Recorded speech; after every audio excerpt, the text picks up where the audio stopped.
Hello, hello, and welcome to yet another episode of Adventurers University. Today we're going to explore the wide world of tabletop RPGs, specifically how you can find a game right for you. Jumping right into it, the first thing to choose is what system you're going to play.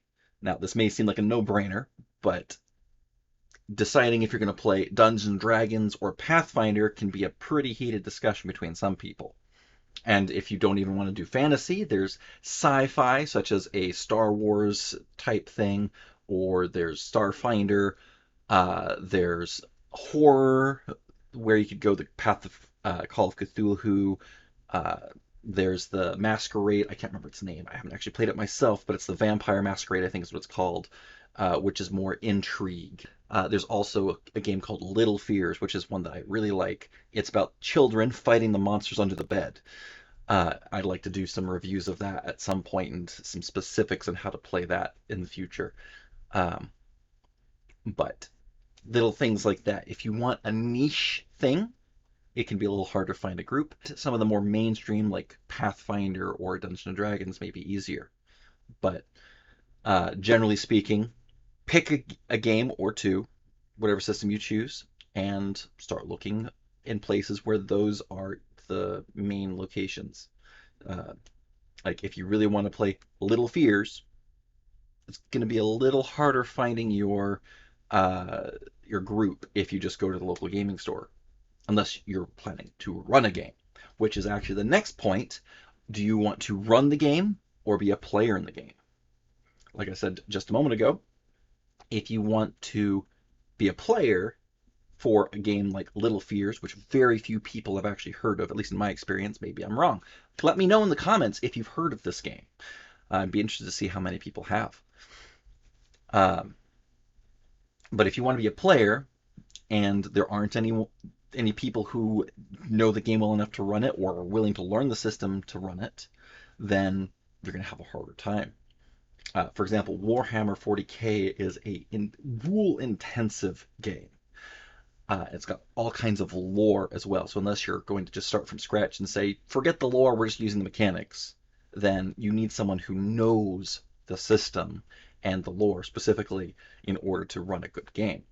So if you know the lore and you're willing to run the game, then it'll be a lot easier to find people who maybe don't know the system and you're able to introduce them to it. Then that's great.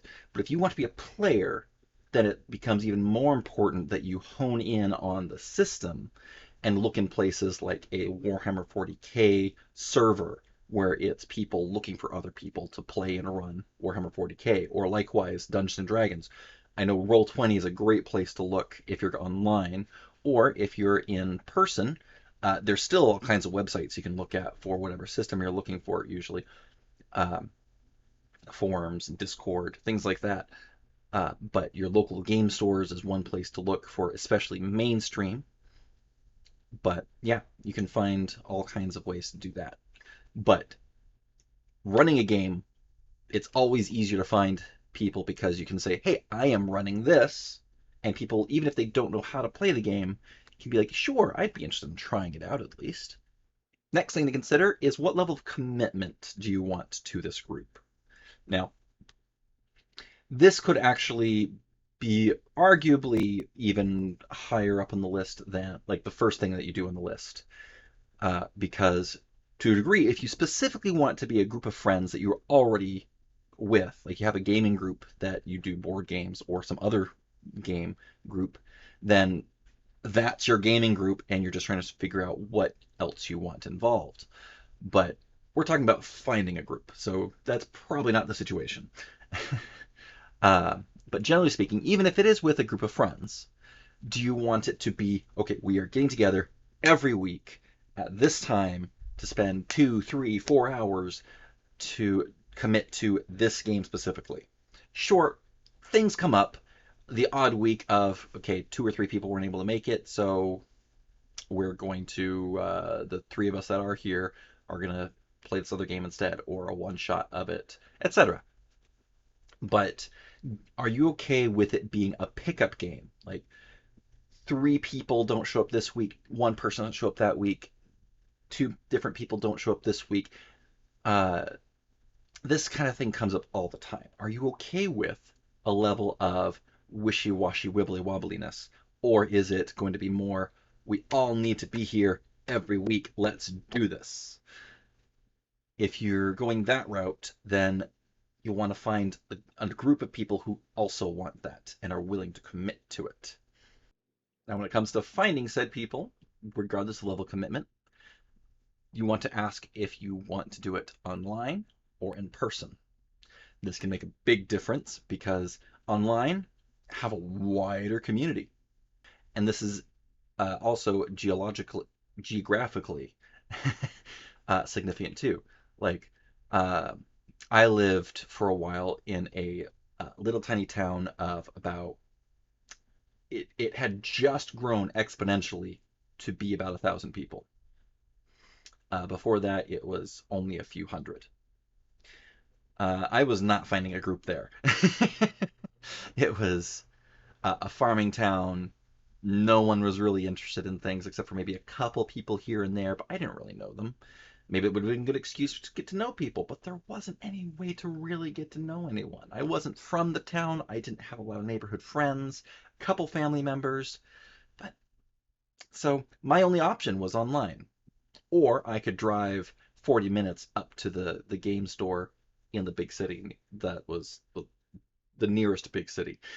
Um, but if you live in, say, Dallas, Texas, New York City, or even some of the smaller cities, just a good hub with enough people that there are some actual businesses, a game store, a library. Um, my next place I lived, where I live right now, uh, the local library has a D&D group where people can just come in and play. That one is very much whomever shows up gets to play the game at that week. It's very much Adventures League style in that regard.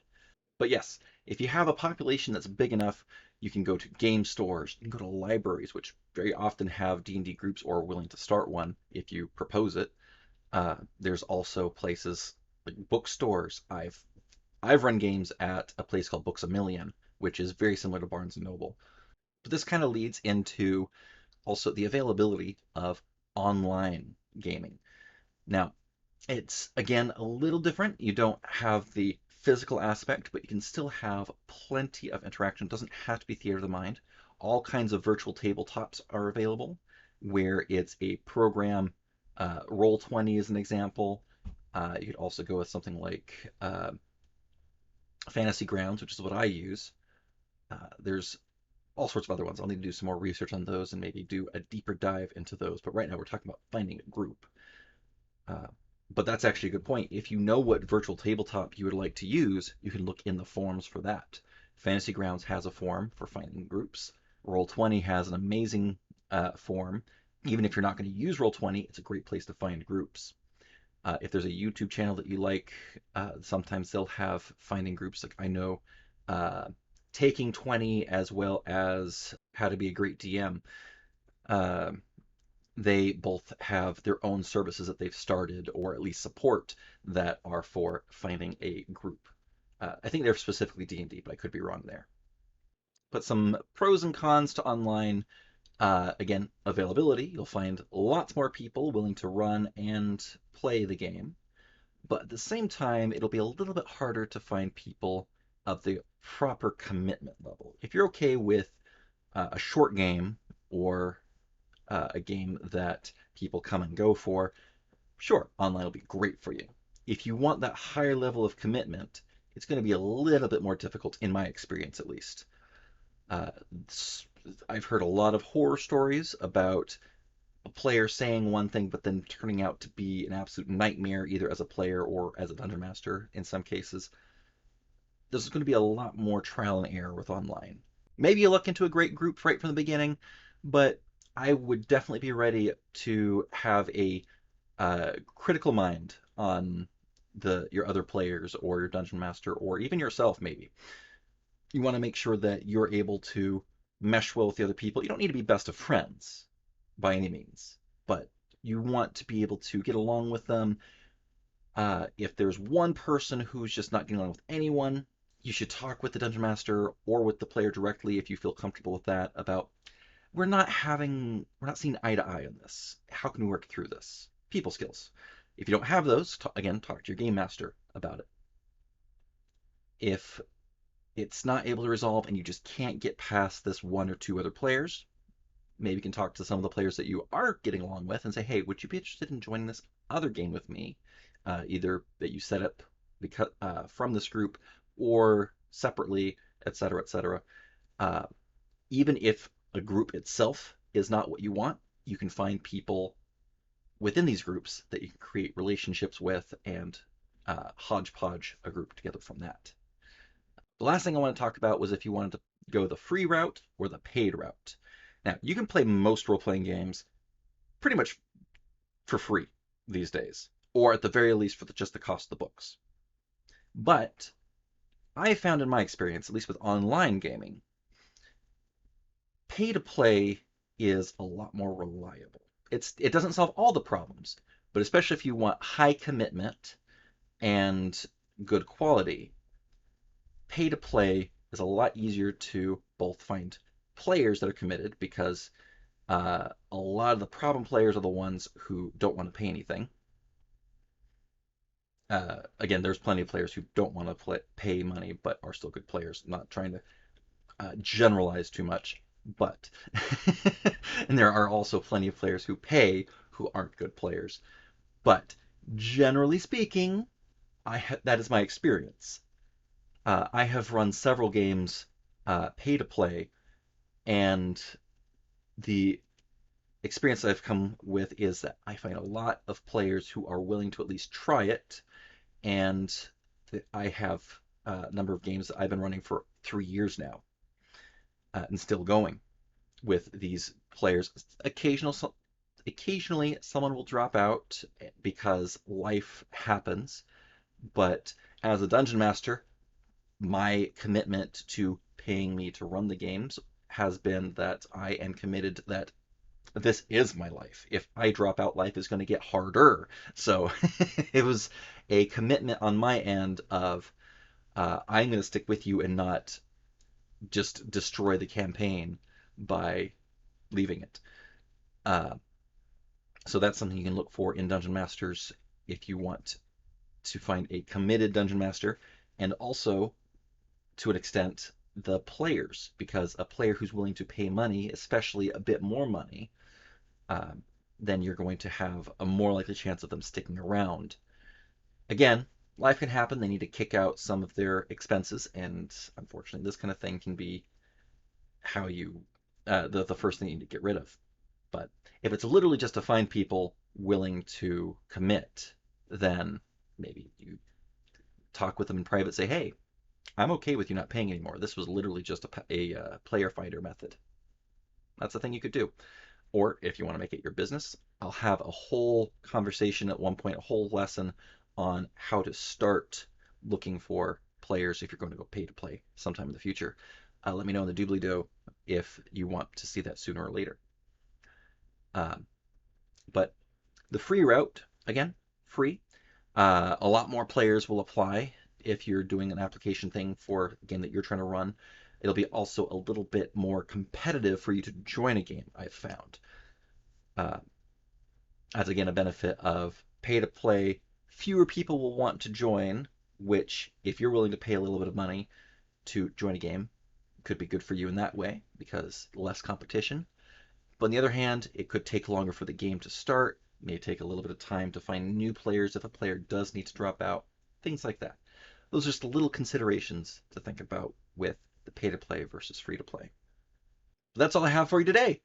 If you liked what you saw today, press that like button and that subscribe button. Press the notification bell if you want to see when I upload more things. And I want to thank all of my patrons and my subscribers as well for supporting me and allowing me to do this. If you want to support me and make it so I can do more of these videos, I can, if I get enough supporters over on Patreon, I could potentially start doing 2 videos a week or even more. And but that's over at patreon.com/adventurersuniversity. So find your best gaming group, and I'll see you next time. Have fun.